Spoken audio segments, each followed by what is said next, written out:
brutality. Tawanda, it's all you. Thank you, my queen, and welcome everybody. I'm so sorry we're joining in kind of late tonight, but I just came from a teacher's training at my job, but nothing stops West Wednesday. So if you guys will stay tuned just a little bit longer, and I promise I won't keep you that long tonight. I just wanted to discuss some things, but nevertheless, if you hold on until we play the video that we play weekly, this disgusting video that we play that when we're online. And the reason why I say it's disgusting, because it always takes me back to when it first happened, and to relive that over and over again, and to still have no type of accountability whatsoever, and to see all the ills and things like that is happening in the world. So it really breaks my heart. And then we ain't got to look all around the world. We can look right here in the city with the way that police brutality is steady increasing. It's very disgusting. But stay tuned while we play the video, and we'll be right back. Mic check. Mic check. Mic check.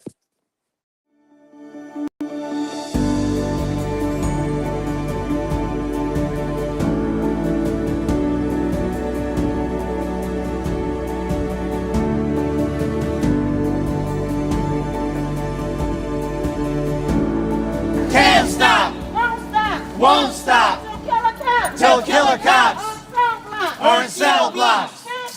Can't stop. The following video portrays an incident of assault and violence at the hands of police. Viewer discretion is advised. I suggest you back the fuck up. No.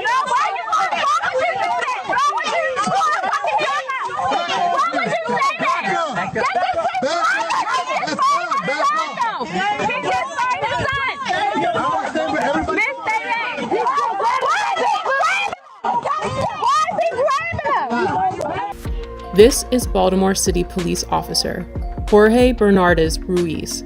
In a video shot in 2016, Ruiz is seen with his knee on the back of an unknown man with a gun pointed at the man's head. His message was a clear one. Concerned onlookers, adhere to my dictates or else. Here, we can hear Ruiz saying to Baltimore residents, I suggest you back the fuck up. No. It is documented that Baltimore police officer Jorge Bernardes Ruiz is a repeat violent offender, even without access to all complaints against Ruiz, undisclosed by BPD Internal Affairs records. 6 cases involving Ruiz are known. This video will briefly highlight 6 total cases beginning in July of 2013. Case 1, Abdul Salam, July 1st, 2013.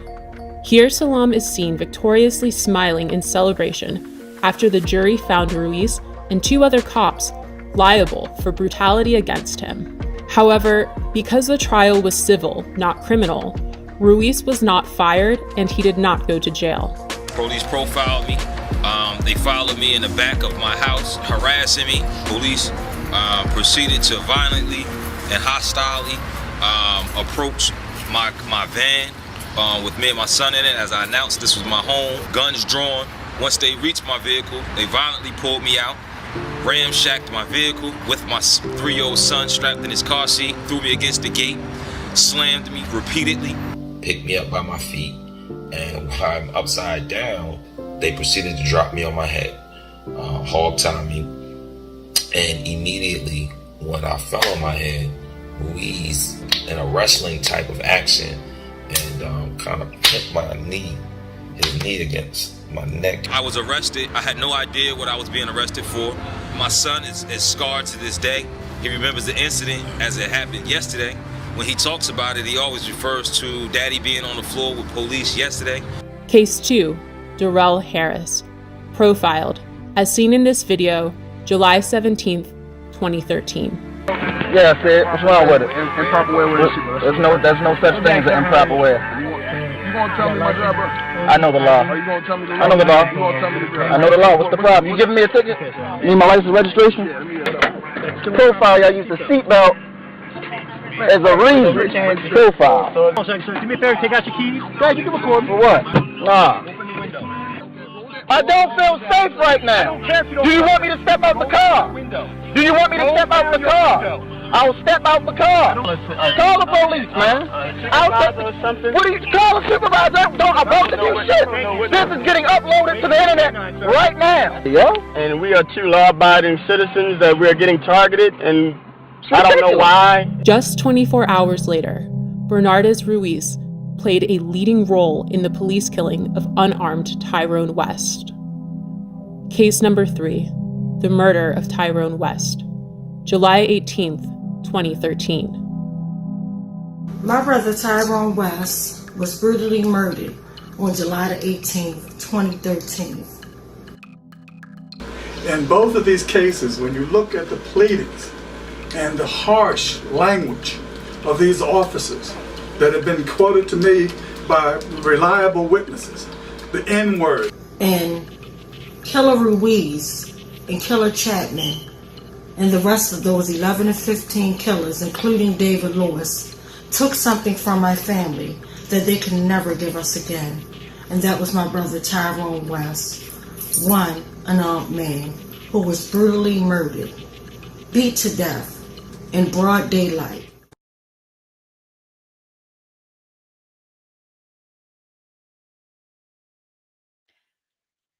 All right. Mic check. Mic check.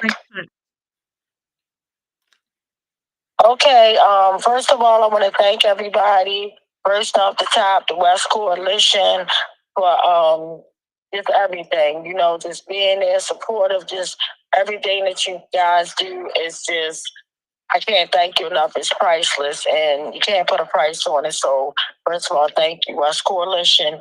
And secondarily, I want to thank everybody that's tuning in. I know it's rather late. By now, we would have been offline, doing, you know, preparing for, you know, tomorrow and things of that nature. We're just carrying on our night. So I just want to give everybody a big thank you for tuning in. And I promise I won't hold you guys that long, but we never, ever miss West Wednesday. I don't care what's going on. And this was like not really planned because it was last minute, because I had an engagement with my daughter out of town. And literally when I got back, I was just hit with, because I wasn't at work last week because I was literally, you know, out of town with my daughter.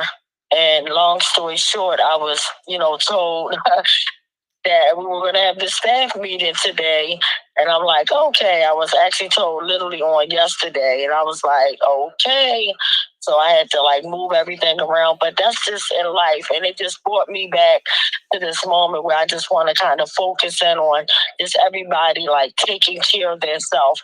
Because no matter how much you try to like succeed, or you can have things planned how you want your day to be, your life to be, things happen, things change, but no matter what, you have to keep on pushing through and making the best out of every day, making the best out of every moment, whether it's good or bad, disgusting or sad, or whatever the case may be.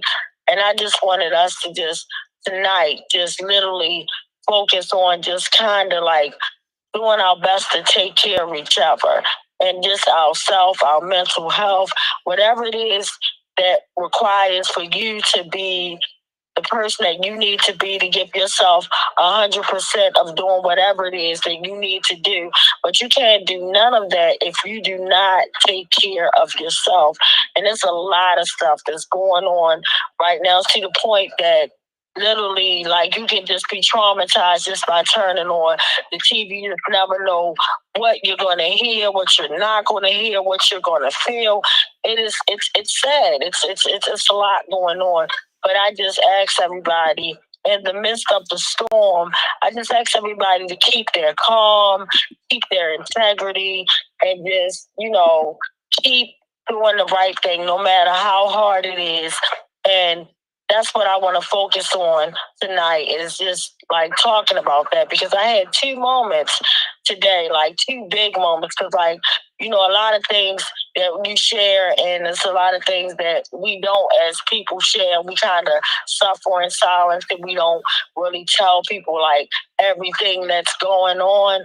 And literally right now, I'm not even going to lie, like I'm financially like in like this big frenzy right now with all this stuff that's going on with my daughter's cheerleading and being a supportive mom that I am, putting out dollars and just having a one fixed income, working and busting my tail and just doing everything. And it's like competition week after week. It's just like, it's just too much. But at the end of the day, I'm enjoying every moment because these are moments that you can't get back, and some things are priceless. But I said all that to say, when I got tested 2 times, and it was a test of integrity and my loyalty, and everybody knows that one thing that no one can ever say about me is that I'm not a loyal person. I'm so loyal. I'm so honest. I don't care what situation I go through. I'm going to always keep it 100. I'm going to always do the right thing. And that's what I would urge everybody to do. Even when times are hard and you get tested, always do the right thing. It can be really hard. It can be challenging. You'll have the enemy in your ear. Sometimes yourself in your own ear telling you things that you know ain't right. Oh, we'll do this, we'll do that. But always, at the end of the day, do the right thing because the world is in an uproar right now. I might as well say, like, you don't know what you're going to hear on a television. But I just ask everybody just to stay calm and keep doing the right thing.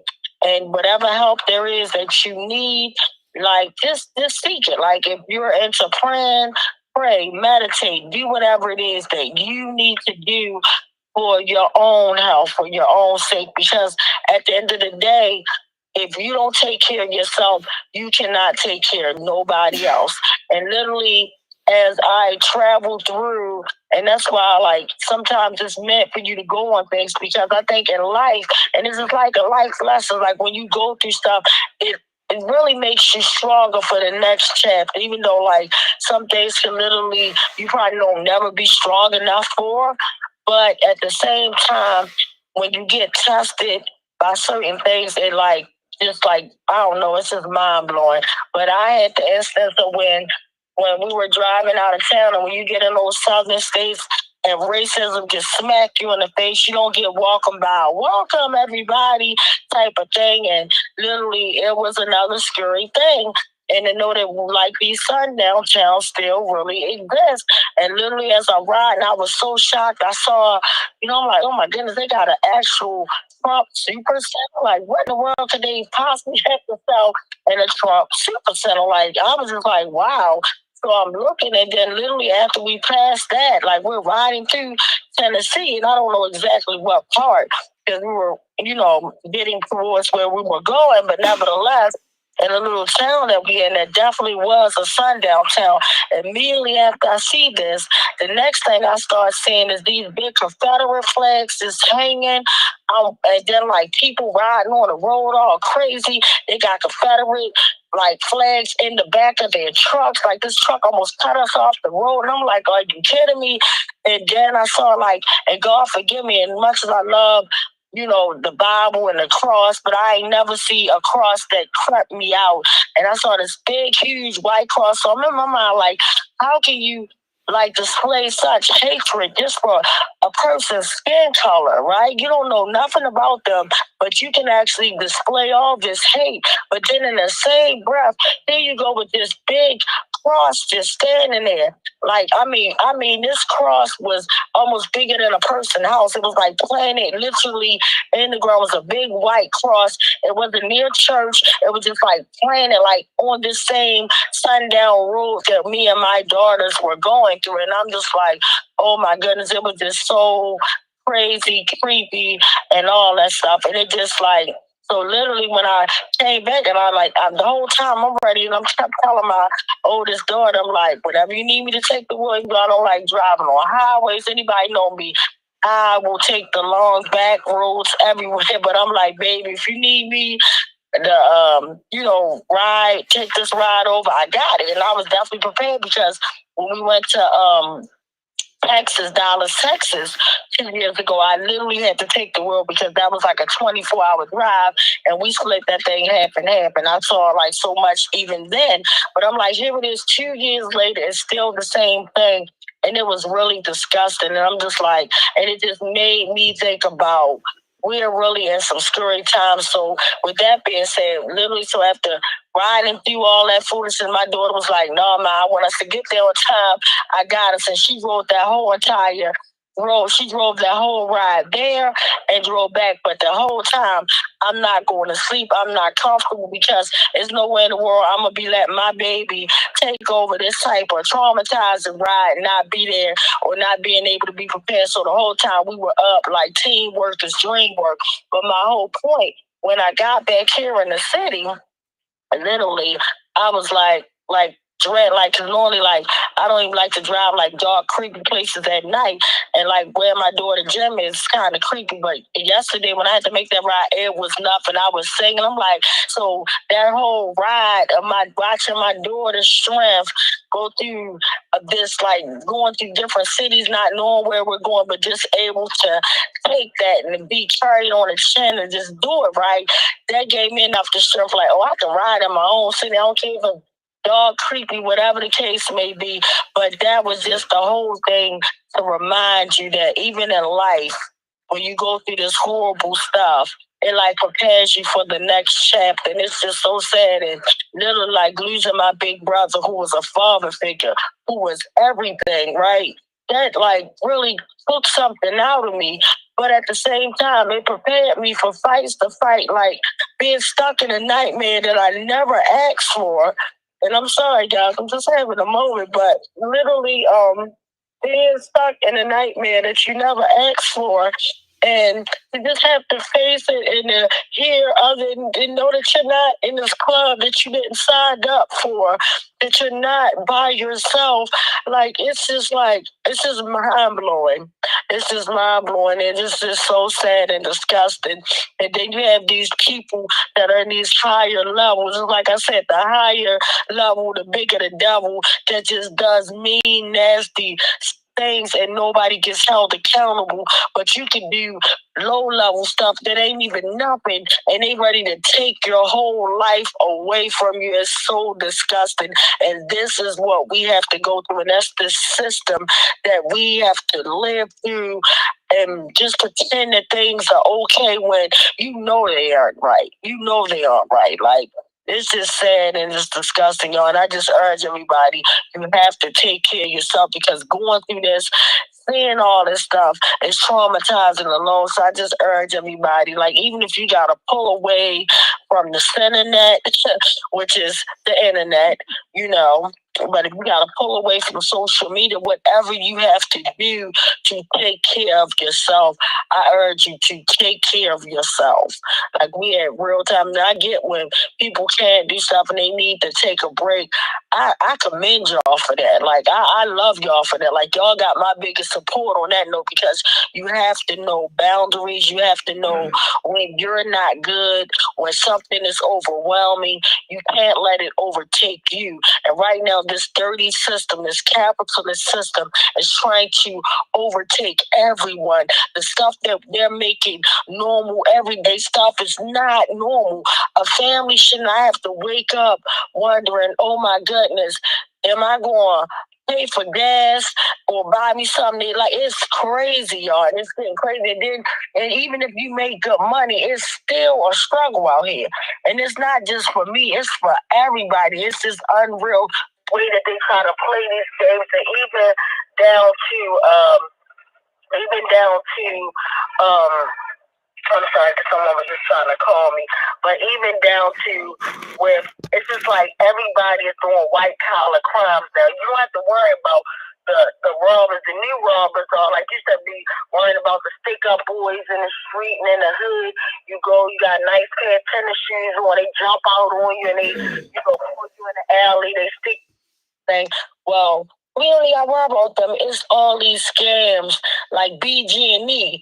They the biggest scam ever. Like, even us paying our car insurance, everything is so scandalous. It's crazy, y'all.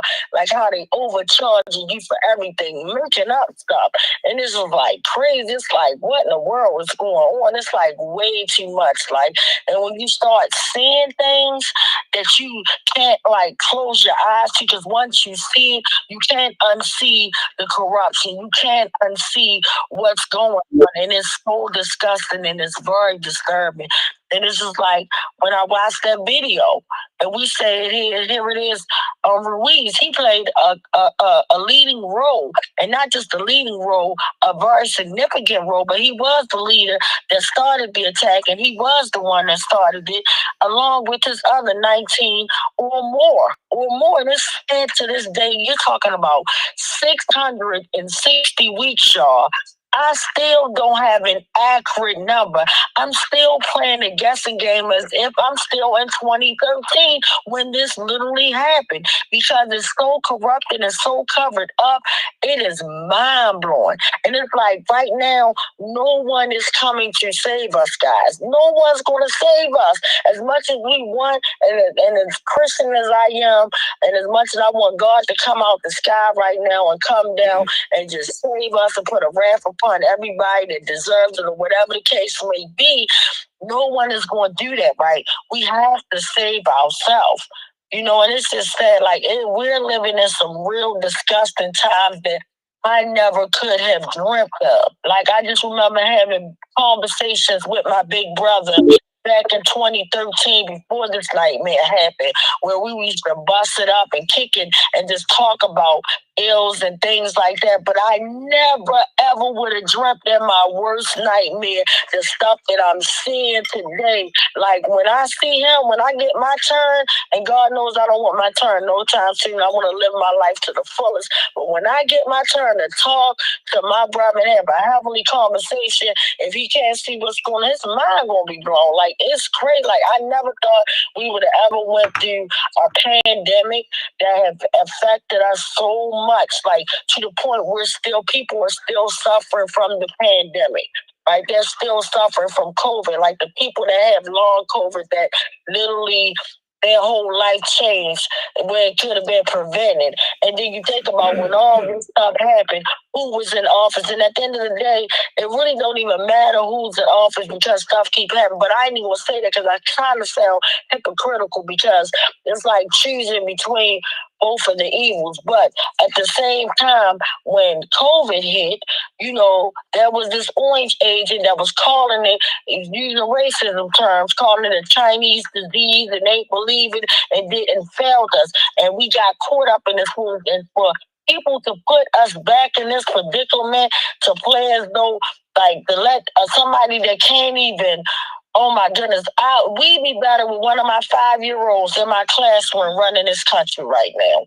But at the end of the day, no one is coming to save us. And it's like people are scared to tell the truth about stuff. They so scared of the consequences. They don't care about nothing but saving their own tail. They'll sell you out. They'll do all type of stuff. It is sickening. These are our realities. But again, my message is loud and clear, and I'm going to say it and I'll say it again. Please make sure you take care of yourself. And not only just take care of yourself, while you're taking care of yourself, make sure that you do the right thing. And when I say the right thing, if you see something bad that is not right and you are quiet about it, that is condoning violence. I don't care what you're talking about. If you see somebody doing something dirty right in your face, and you don't correct that, you are just as dirty as the person you're doing that is doing it. You're right there. You are their partner. You're their co-host. Right. You're doing it with them. So to sit back and see stuff go down, even if your whole family, you see somebody sad talking about somebody real bad, and a lot of times, and it's so sad that in this world that we live in, people will judge you based upon not knowing anything about you, just based upon the way you look. They'll decide whether they like you, don't like you, whether they're afraid of you, whatever the case may be. All these ills, and it's disgusting to me. And just like even with my daughter always like with the cheer thing, like most of the cheer competitions or the cheering teams that my daughter joins, they like predominantly white because you definitely have to have money, all that kind of stuff. But it be a lot of racist people. And the saddest part, like we're almost over at the end of the year, the cheering season. And now like the parents are like, oh my goodness, now they're getting to know who I am because they're seeing me. But we will sit out in that parking lot, we'll sit inside, or whatever case may be. People got their mouths closed, don't want to know you, don't want to say nothing to you unless they say something rude or giving you the eyeball. But as soon as they engage in a conversation, then it's like, oh my God, she's that cool. I didn't know she was that cool. Like, yeah, you should have just talked to me instead of looking from a distance with your racist self and judging me. You know what I'm saying? And that's what we get going living in America. That's what you get. You will see someone, and the crazy part with the television, you got Fox 40 Lies that amps the whole situation. They set the stage. And it ain't even just them, it's different news people or whatever the case may be that will set the stage and make you fear stuff that you shouldn't even fear. Meanwhile, while you fearing people, the ones that you running in their face, they the ones going in your pocket. They the ones doing the crazy stuff to you. The ones right there that's robbing you, that's hurting you, that's deceitful, that's doing all this crazy stuff to you. You're shaking your enemy's hand or whatever the case may be. And then the innocent one that with a head show back, that's the one you trying to kill. That's the one you don't like. It's disgusting. It's just like my eyes. And then I think I see so much because I don't use any drugs. Like sometimes I wish, somebody be like, damn, I wish I did drink occasionally a glass of wine or smoke a jail. I don't do nothing. So everything I'm seeing through a clear vision, like nothing, just straight seeing everything. It's like mind blowing the stuff that I see. And like, this is crazy. This is like, wow. Like the stuff I see at my workplace, at my old workplace, it's just like everybody's worrying about the wrong stuff and the stuff or the people that they think that's ratting them out or doing the crazy stuff. They not even the ones. The real rats is up in their face, laughing, joking, rubbing their hands, touching them in their head. It is crazy, y'all. We gotta do better as humans, y'all. It ain't about black, it ain't about white, it ain't about rich, it ain't about poor. It's about being in the skin. It's about being a human, not the skin color. I'm sorry. It's about just being human. We all bleed the same color.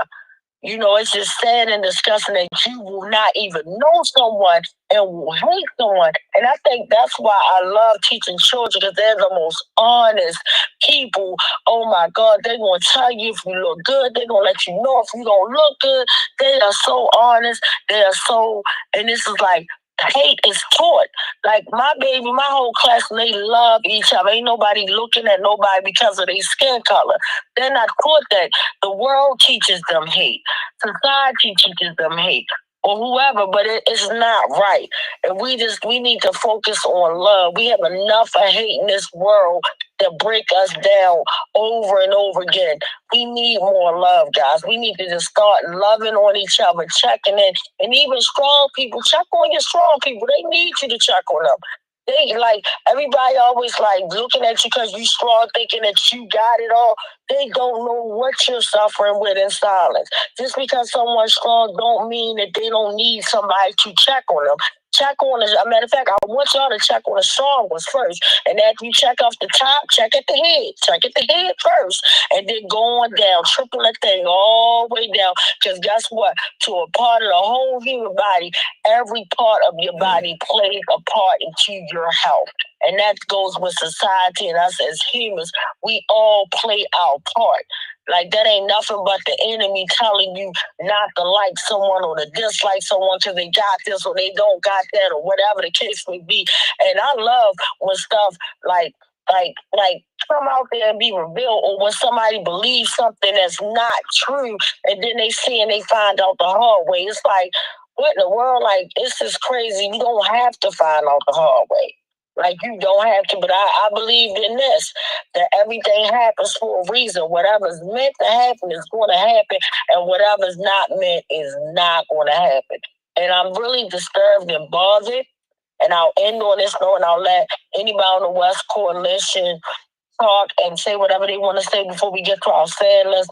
But literally in 3 days, we got like 15 names, y'all. It is that is beyond horrible. In a way that every week that in the city somebody's getting killed. And what happened to Big Sam is like now everybody want to talk about police brutality. Police brutality been happening. If everybody would have took it serious, Big Sam wouldn't be dead right now. Like you got this road cop just punching somebody in the face for no reason.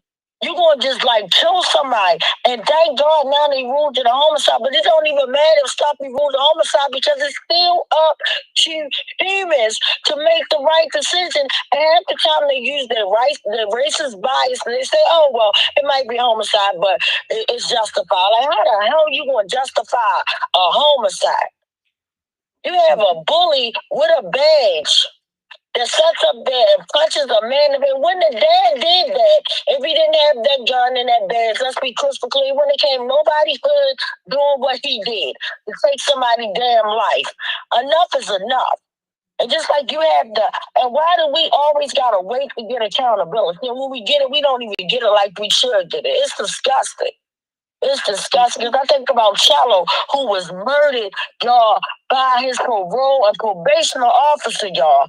Yo, how can your parole and probation officer have enough of guts to actually carry out a hit? Because that's what it sounds like. To follow this man, he only had 2 weeks from getting off to being back with his family, doing good, to actually come take his life, and it takes him 6 months. Damn near to arrest this mother. Who, you know what? I'm trying not to cuss, y'all. Like this is crazy, y'all. It's crazy. And then we supposed to be standing up singing Kumbaya, y'all. No, I'm not singing nothing. Like that's disgusting to me. But had it would have been the other way around, had Cello would have did that to the parole officer, he would have been thrown underneath the jail. He'd have been sentenced by now. They probably would have gave him the death penalty. Why is it that they feel so comfortable in doing what they do to us? It's not right. And we keep saying it over and over again. How can we have an officer, a lady call 911, saying somebody breaking in my home? She go to the house. She come out of her house, sweet and nice and kind. No weapons, nothing in her nightgown. Come and say, good evening, officers. I love y'all. Come in with love. You could come with love and still go out with hate. But just like Sonia Massey said, I rebuke you in the name of Jesus Christ. I rebuke you.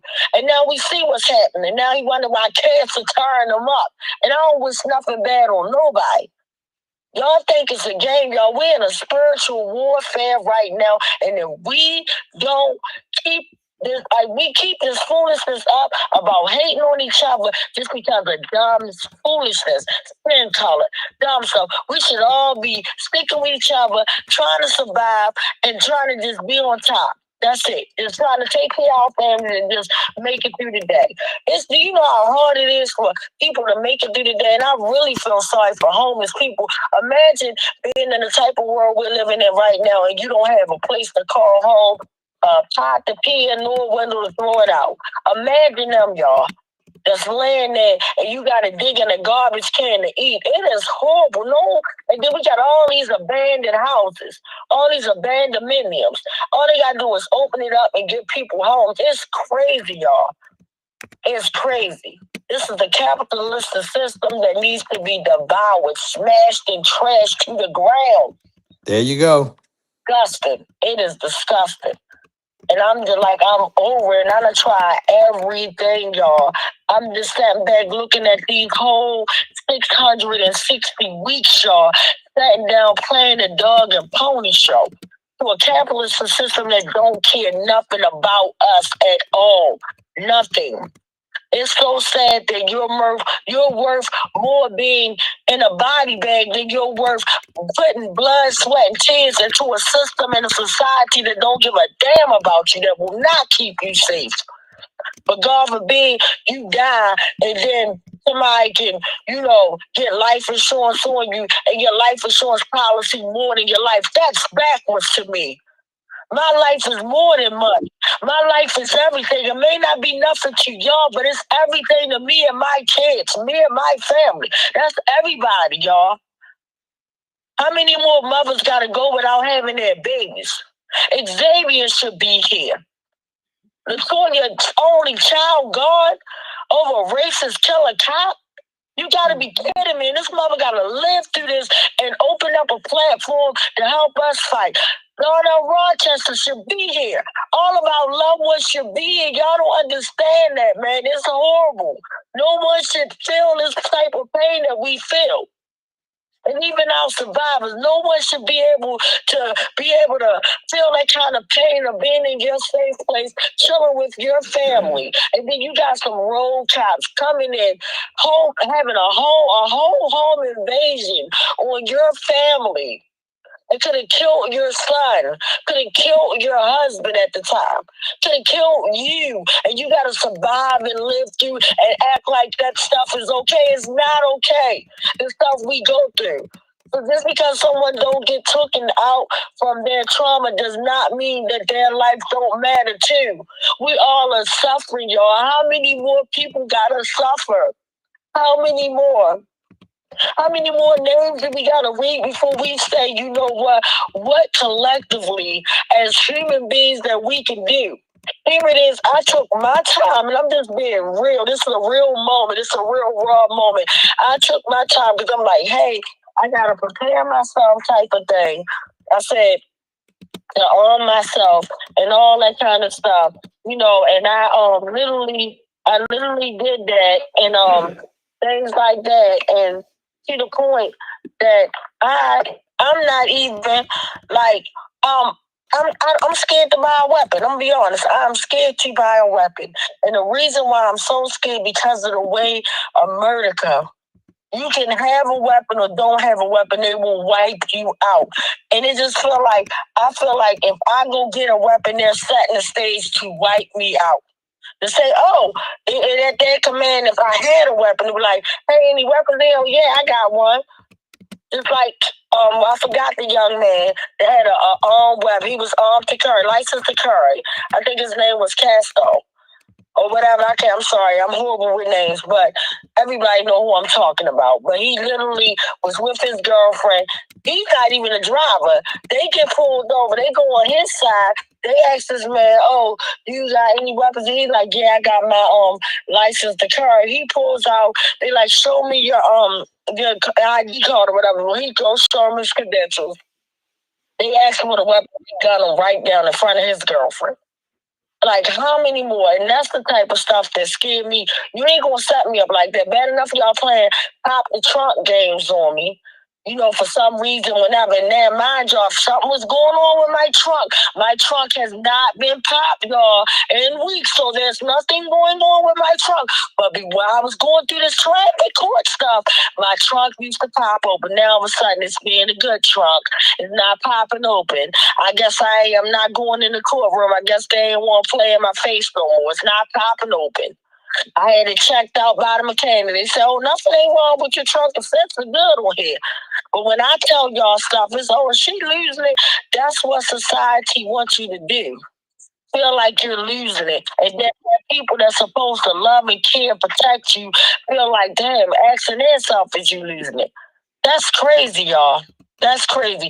But you to know a person and know that they would never lie or pump something up or say something, let somebody I know tell me some craziness. I'm going to believe them, regardless of how crazy it sounds, especially when I know their track record. So I'm just asking y'all, when people tell y'all, especially when you got people boots on the ground, believe what they say. I just saw, and it's crazy because Darren Stills, he was the one that got murdered in Ferguson that was found gunned down in his vehicle, right? And the whole party kept saying, they gonna try to do something to me. They gonna try to do, and that's still never. So we know who did that. We're not stupid. Just like all the boots on the ground, people with Darren, that was all boots on the ground in Ferguson. Guess what? Every last one of them, excuse me, found in their car, burnt up, gunned down. Like, you can't make this up. And then they even took it a step further. This is how sick society is. They hung one of the mother young sons up in the tree in her backyard and said this young man took his life. Like, how many more lynches? We done had so many lynches, y'all, that the news not even telling us about. I'm going to tell y'all on some of you, this is another transparent moment. No Black person alive will ever lynch themselves. I'll say it again. No Black person alive will ever lynch themselves. I don't care how much depression they going through, whatever. They will never say, hey, I want to go hang myself from a tree. That's what they did for us. They kept items. Just like that young man they killed on campus. They hung him with a big belt that wasn't even his belt. So this young man, Trey, if you don't know what I'm talking, this young man named Trey will go buy an extra large belt, right? An extra large belt, not even this size, for a 300 and something pound man, right? He gonna go buy an extra large belt to hang himself with, and then the person who did it, the sick bastards, took a souvenir. That's what they used to do with the lynchers. They would come watch us be lynched from trees and sat there, and those sickos would get off. Those would grab whatever they did just to relive that moment. Sick bastards, excuse my language, sick bastards, that's what they are. And I can catch lots of repercussions from this, but y'all know I'm going to speak from my mind. And this ain't the West Coalition. This is Tawanda Jones speaking. I'm speaking. And then nobody ain't going to stop me from telling what it is. Like, it's ridiculous. So again, take care of yourself. No one's coming to save us. We need to find a way to make sure that everybody is good, and we just need to keep on loving on each other and supporting each other. I always say, live to love to live. And that's all I got for y'all. So with that being said, I'm gonna check in real quick to see if Uncle Bill wants to say anything, or Hillary, or anyone on here. Mic check. Mic check. Mic check. Tawanda, I just want to respond to a couple of the excellent points you made. It's quite true when you travel in the South and you see sundown towns and you see Klan flags and you see those huge crosses that represent violent racism. That racism is in your face, and it's scary. But but as you pointed out, there's intense racism in the North too. Like, for example, New York City has the most segregated schools in the country. And here in Baltimore, one time, our son was walking home, uh, and we lived at the time near Greenmount Avenue, and on the other side is a fairly affluent neighborhood called Guilford. He's walking through Guilford, and the rent-a-cops that neighborhood keeps, they stopped him, harassed him, and it could have got out of hand. You know, we could have lost him. Um, uh, Even in the North, black folks live lives that are about 4 years cut short compared to white folks. That's an awful lot of lives snuffed out, a lot of years lost because of racism. Um, so I agree, it's in the South in your face, but it's in the North in reality, probably to the same extent, the same devastating effects. And I think, this is me talking, uh, I think that racism exists primarily because of capitalism. Racism is profitable because it creates a pool of labor that is paid much less. And about 20% of business profits come from that differential, paying people of color much lower wages. When Trump is launching these horrific attacks on immigrants, I don't think he wants to deport everybody. He just wants to put fear in the minds of immigrants so that they won't stick up for themselves and they're stuck on the lowest paying jobs. But when we get rid of capitalism, we will finally have the opportunity to defeat racism once and for all. And I'm very confident that day will come. It makes me pleased to think that we're going to win down the road. But it's a long struggle and we got a lot to do. So that's all I wanted to say. Mic check. Mic check. Mic check. And I'm glad, Uncle Bill, you made those points. I wanted to jump back in real quick, and then if Hillary wants to say anything or anybody else, feel free. But I'm glad you pointed out that you see it a lot. So I guess it's more scarier. It's scary either which way, but it's like when you're driving and you're in a whole other state where I think the intense factors is that you're somewhere that you don't have, like, you can't get on the phone and call boom and say, hey, boom, this going down. I'm right here, and boom, get there in 5 seconds. You get what I'm saying? So that'd be the difference. I think that's why I'm more heightened into it then, but I'm glad you did remind me that it happens here. And I remember being a little girl going to school and literally having the skinheads come at me in my class on a play day outside, a fun day that the school had. We're outside having a fun day and, playing games, and we're on school property. We're playing games and all that. And then out pop a bunch of skinny grown men. And I'm talking, I'm the age of, I'm like 9, 10 years old, maybe no more than 12 of that. Between 9 and 12 years old, a little girl on the playground playing with your friends, having a fun day at school, and then all of a sudden you see racist grown men in their 40s and 50s busting your friends over the head with baseball bats, and you're so traumatized and you're seeing all that, and you run for safety in your school after hiding behind bushes for like 25 minutes, holding your breath like you're in a scary nightmare movie. This is my reality. And then I go knock, and then I help a boy that I didn't even know anything about CPR, but just like watching my phone, just knowing, I guess just, I don't know why God just give me certain challenges, but I literally took off like one of my extra t-shirts or jacket that I had on and wrapped it around a little boy's head to stop the blood. I didn't know anything about CPR, but I knew his head was bleeding, and it was a lot of blood, and I had to do what I had to do as a friend because I didn't want, his name was Pig. And I wrapped his head up, and literally I'm like, come, we're going to go get help. And we just eased around to the school, and I go knock on the school, and I'm like, yes. And I see our white principal come to the door, and I'm like, yes, there go Mr. Pendyce, and here he is. And then this white racist piece of crap comes to the door and tell me, oh, I can't open this door. I'm saying, they trying to kill us. They bust Pig here. And this grown racist piece of crap tells me, oh, I'm sorry, y'all can't come in through this door. Y'all got to go around the front.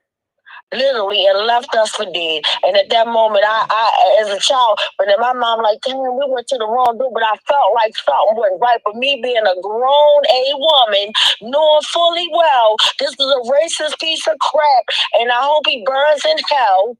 Right? Mm-hmm. That's me, not the West Coalition, but literally I had to take this young boy and we run up Falls Road. We run up Falls Road for cover. I'm in flight or fight mode as a little girl, not even knowing that this was always in me. Always been a warrior, even as a baby girl, literally. And I take him, we go take over a laundry. I never forget, we ran up to a laundry. I'm like, whatever open, because everything else was closed, because now it's, I don't know what time of day it was, but a lot of places even wasn't open, wasn't letting us in. But I knew there was a 24-hour corn laundromat. Ran that bad boy. I shut and locked the door. The white lady like, oh, well, call the police, get out. Good, I want you to. We ain't going nowhere. I wish you would touch this door, miss. I'm ready. Knock upside, and I'm 12, and I'm like, before I go out there, let these grown men beat me and my friend in a bust this here, and they got baseball bats, and they see us. They on out here. Now look at where it used to be 10 of them. Now it's about 40 grown white men. They like, oh, let them out. And I'm a little girl, they never do what they want to do to me. Oh, heck no.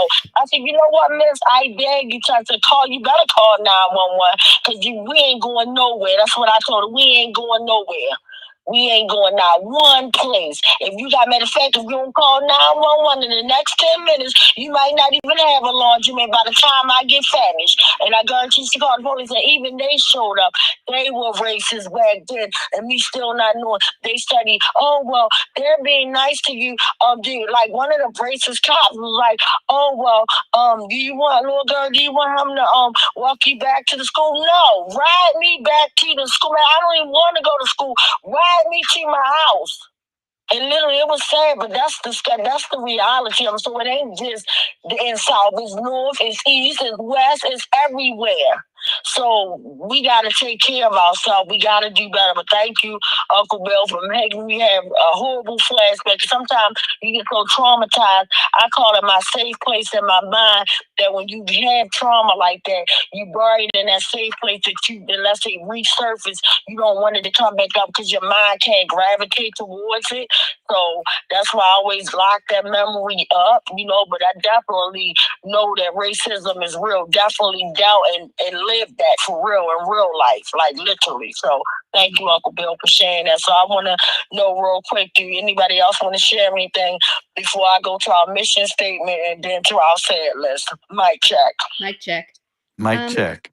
Wanda, I'll share something. I just listening to you as I've listened to you for years now, and hearing all the stories of your life, and hearing how even with all the horrible things that our world does and how racist it is and how terrible it is, you keep coming back with the love you have for your students. You're clearly an amazing teacher. Any student would be lucky to be in your class.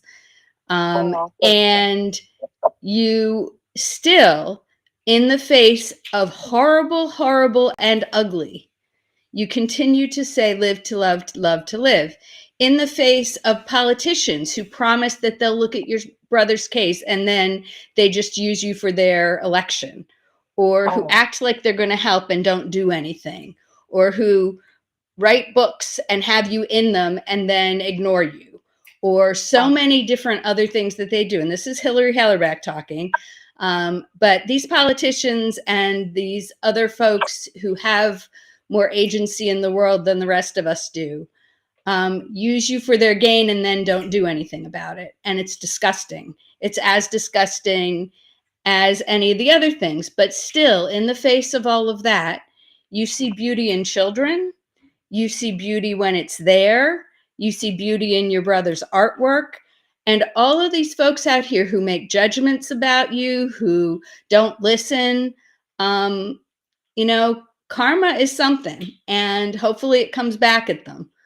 But they have a lot to learn from you, and we all do. And I just want to say that I appreciate you. I can't imagine walking in your shoes, but I learn something almost every time I listen to you. So I just want you to know you're appreciated, and just want you to know that we're here for the long haul. Thank you, Hillary. That was so sweet. I definitely appreciate you. And I think that's the main and only thing that keeps me balanced, because I know that when I turn to hate, like, it's easy to hate something, but it's so hard to love and still endure the pain that you do and push past it and still try to find the good, and even all the evil and ugly stuff, and even with all the horrible stuff, I don't, even when I say I hope somebody burn, and you know what? I still don't wish death on anyone. I still don't wish what they did to my brother on anyone.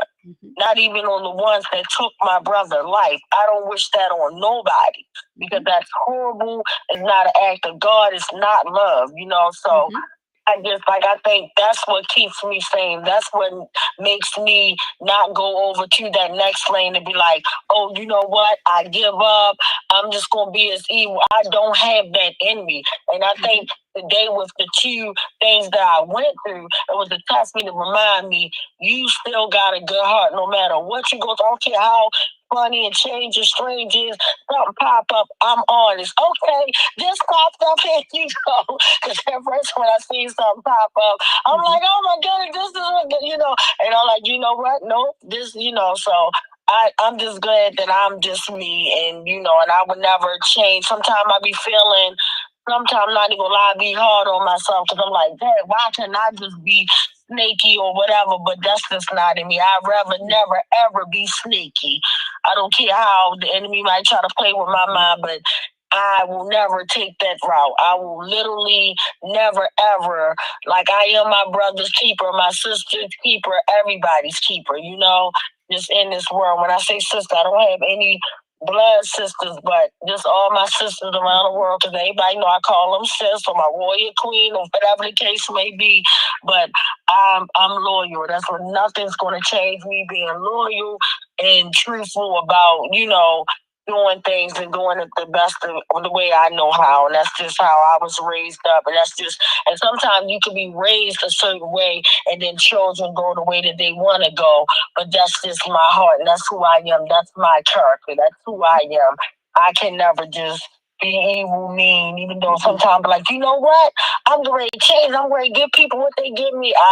Even me saying that it don't even last as fast as they come out my mouth. I'm just like, okay. And they're like, well, why? And like people like, girl, you better than me. Ain't no way in the world I'd be still talking to this one or doing. That's just like, I don't know. That's just, I'm like, sometimes I wish my skin could be thicker, but that's just who I am. I'm not just, but thank you for reminding me and I appreciate it. Mic check. Mic check. Mic check. All right, so with that being said, it's Khalil here. I want to go in and check in with see if we got any questions or comments. But again, before I go there, I just wanted to give everybody that literally came out to watch the documentary, I'll give y'all shout outs and for our bake sales and all that stuff. Just a shout out and then everybody that donated and is donating to the pill because we got a big donation today for the pill. And I'm like, that's what I'm talking about, y'all. Because I'm like, oh my goodness, somebody sent me this so I could do this tree and stuff and da da da da. And I'm like, nope, it was for the pill. So a big shout out to everybody for like what y'all doing and just I can't thank y'all enough. So, but I'm just excited because we got something coming up in April on the 26th. It's going to be at the pill, and you don't want to miss it. And if you did not get a chance to see both of the documentaries that I was featuring, that I was honored, that I'm so humbled to be a part of, we're going to be showing both of those documentaries on that day, so you'll get to see it. And we'll have baked goods and everything. And I'm even going to bake 2 Reese's cakes, homemade Reese's cake. I might even throw something else in because I'm so excited. But I can't wait to see y'all. I'm dreaming about the pill as we're speaking. So, I'm reserving a slice of that Reese's cake. I got you, Uncle Bill. So Kalia is with us. Okay. Hi, can everyone hear me? Yep. Okay. For the comments, we have one from, not sure if I'll be saying this correctly, Rabim, Rabim, said, "Hey, Sister Tawanda, this is Sister Moses." Super Cardio said, "You have a wonderful class, Tawanda," and I commented, "Mic check." Awesome. Thank y'all. Thank you, everybody, that commented. Awesome. So, with that being said, the time now is late. So, it's 9:30. It's the latest we ever had a West Wednesday. But anyway, we're going to go into our mission statement, and I'm going to say it as I always do, because y'all know I've been stepped away from reading it off of that list. So, I'm just from the paper, I'm sorry. So, before we go into these list of names, first of all, I'm just so sorry that we even have to even go through reading names. It's disgusting and it's horrible. So with that being said, it is the mission of the West Coalition not to just fight for accountability for my big brother Tyrone West, but literally for all the victims of police brutality and murder. Unfortunately, we get 2 lists. One that we call our sad list that involves the community, and the other sad list involves police brutality. But at the end of the day, both of them are awful. I wouldn't wish my worst enemy on either list, the community violence list or the police brutality list. A list is a list, and it's not right. I'm praying for all the families. Right now, I'm literally praying for Big Sam's family. I pray that he gets accountability. I'm praying for all the families. I'm praying for everybody. And it's not the West Coalition. This is me, Tawanda Jones speaking. But let me go back to our mission statement of the West Coalition. As the West Coalition, we believe in mediation, right? We believe that if you can sit down at the table and talk about your differences, both parties or all parties are safe because you guys are talking. Even if you agree to disagree, you guys are communicating and you're being safe. And that's what we believe in: safety. We believe in love. We all come from different backgrounds, beliefs, all that. But one thing we know for sure, that this system is not right. And it's enough of hate in it, but we need to just do what we got to do to make sure that we love on each other and take care of each other. And unfortunately, like I said, we don't have any details around NAN list, not the community violence or the police brutality list. All we know is that these were human beings. These are people. These are, like my brother Brian always say, Hillary says it as well. He always echoes and say these people belong to someone, families, to communities. They're more than a name. You know, they're someone that was loved. They may not have meant anything to the people that played that evil act of the most devastating and disgusting thing that you could do. You know, we don't know anything, nothing going on about the case. We just trying to come from a caring spot to say, hey, you know, again, we don't wish death on anyone, especially not murder. That's not an act of God. There's nothing good around it. And again, we have no details surrounding the case. So if we offend anybody by reading this list of names or whatever, I'm going to go ahead and apologize in advance, because that's not what we're here for. That's not what this platform is here for. This platform is here to, deal with the trauma and pain that we're all going through and try to find a peaceful way to deal with it and just be there in a supportive way. And again, I just want to say, it's just a lot. So if this too much for you to take, hearing these names might trigger you off, make you go into a sad place of depression, this will be the time that you might want to jump off for a little bit, or even end the podcast right now. And I definitely understand and respect that. But we're going to take now 2 minutes, y'all, and then we're going to come back. The time now is 9:35, 9:37. We're going to come back with both of the lists. Mic check. Mic check. Mic check. Mic check.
Mic check.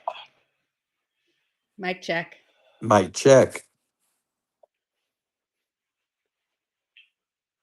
Okay, I think we have Brian with us.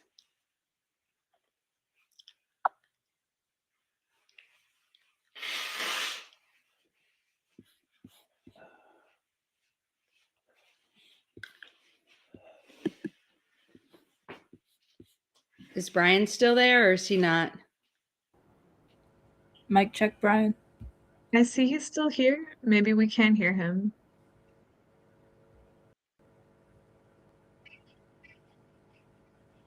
Yeah, I guess we're not able to hear him tonight.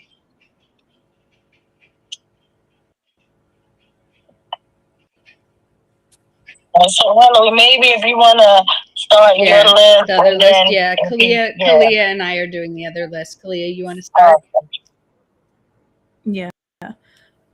For our list of those taken by police violence, whose lives were lost, we have 15 that are on this list.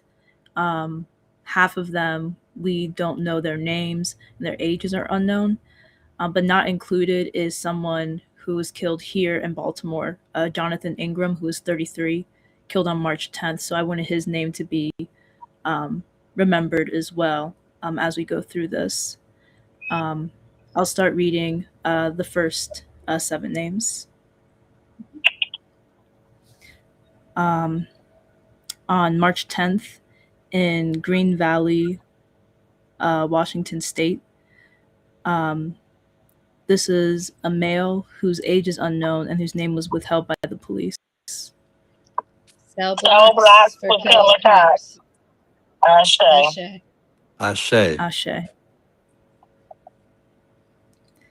On the 10th again in Draper, Utah, this is a male who was 36 years old, Brandon Markham.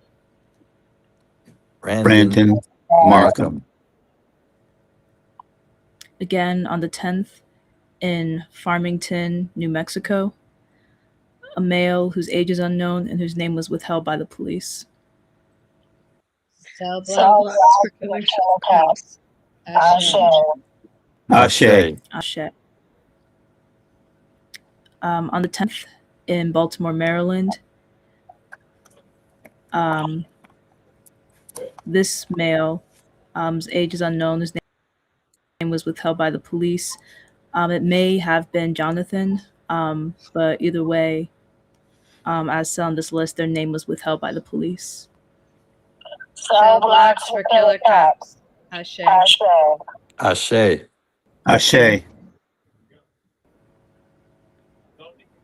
Hey, Brian, can others hear him? Yes. Yeah, we can now. Okay. Yes, we can hear Brian now. Again, on the 10th in Bradenton, Florida, a 56-year-old male, Willie Bell. Willie Bell. On the 11th in Lodi, Washington, a 37-year-old male whose name was withheld by the police. Cell blocks for killer cops. Ashe.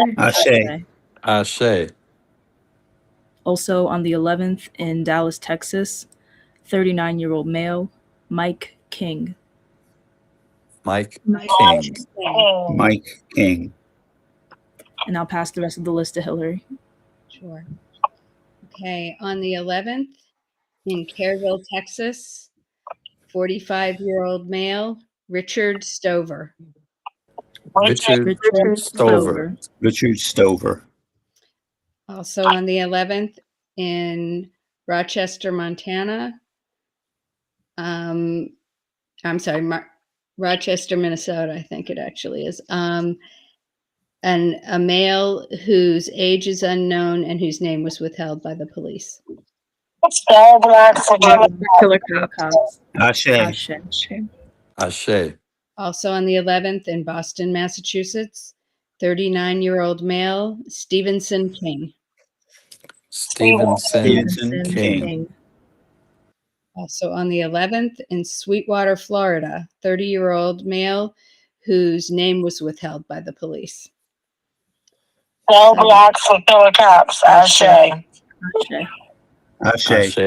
On the 12th in Milwaukee, Wisconsin, 35-year-old male, Jonathan Otto. Jonathan Otto. On the 12th in Fort Worth, Texas, a male whose age is unknown and whose name is withheld by the police. Cell blocks for killer cops. Ashe. Ashe. The rest of these are also ones whose age and name have been withheld. The first one being on the 12th in Sparks, Nevada. Cell blocks for killer cops. Ashe. Ashe. And also on the 12th in Phoenix, Arizona, both. It's a male whose age is unknown and whose name, again, is withheld by the police. Cell blocks for killer cops. Ashe. Ashe. That concludes this national list for tonight. Thank you, Hillary. Tawanda, if you want me to go now, I can read the local list. Yeah, thank you, Brother Brown. Please do. Sorry for the technical snafu there. So this week we have two people whose names we have to announce. One of them is, of course, Jonathan Ingram, who the list we use is compiled by the Baltimore Sun, and they do not include in their list of homicides in Baltimore homicides that are committed by the police. So we're just going to lift up Jonathan Ingram's name now, knowing that he is not going to appear publicly in the official list of homicides in Baltimore. But we just lift him up, his family up, his loved ones, his neighborhood. And again, as always, just dedicate ourselves to this struggle. So, Jonathan Ingram. Jonathan Ingram. Jonathan Ingram. And, excuse me, the other name, the only other name we have this week is Jathan Day. Jathan Day. Thank you. Thank you, Brother Brian. And I want to thank the West Court listening, and I want to thank Rachel for her time, Hillary for her time, Uncle Bill for his time, and Brother Brian and Khalil, our Queen Khalil, for her time. And just thank everybody for your time. I know your time is priceless. You could have been anywhere tonight, listening or tuning in or even zoning out. But the fact that you're here, we definitely appreciate you guys. Remember, live to love, love to live. We love you all. Unfortunately, we got to play the second half to the awful video that we started with. But thank you guys and have a great night. And stay tuned if you can to the end of the video. Mic check. Mic check. Mic check. Mic. And Mr. West begging for his life. And Mr. Salam begging for his child to be excluded and comforted from what was taking place. Not for himself, but for his 3-year-old child. Case number 4, Adina Britt and family, September 10th, 2015. My name is Adina Britt, and I wanted to submit a 30-second testimonial that Jorge Omar Bernardez Ruiz is one of the 11 terrorists that came into my house performing a home invasion in September 2015, terrorizing my entire family and even holding my 12-year-old son at gunpoint. He needs to be stopped. Case number 5, unidentified arrestee, assaulted in 2016. I suggest you back the fuck up. No, why you want to talk to me? Why would you say that?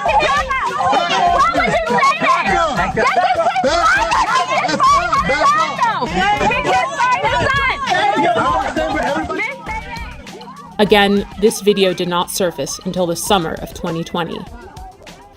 Case 6, Thomas McCullough, May 2016 and February 2017. I heard my front door coming off the hinges like it exploded. Thomas McCullough says it happened twice. In May 2016 and February 2017, Baltimore City Police burst through his green front door and raided his Pimlico home. They said, police. They come up, shotguns, guns. He says officers ransacked the place, looking for drugs, money, and weapons. He took pictures of the damage he says they left behind. Tell us where the drugs are, the scales, the guns, and the large amounts of money. Nothing was found. Now he's suing police, claiming officers, including a former member of the gun trace task force, frightened him, his wife, and father-in-law when the officers conducted what his suit calls an illegal search of his home. The owner of the house tells 11 News after the second raid, he had to replace the front door. McCullough and his attorney say they want Baltimore police held accountable. There is a colossal breach of trust. And McCullough tells us following both raids, no one was arrested or charged. This all begs the question, when will Baltimore City State's attorney see the prosecution of Bernardez Ruiz as warranted? They were the stopping officers in these so-called jump-out cars, unmarked and so forth, that stopped both the West vehicle and the Salam vehicle without probable cause.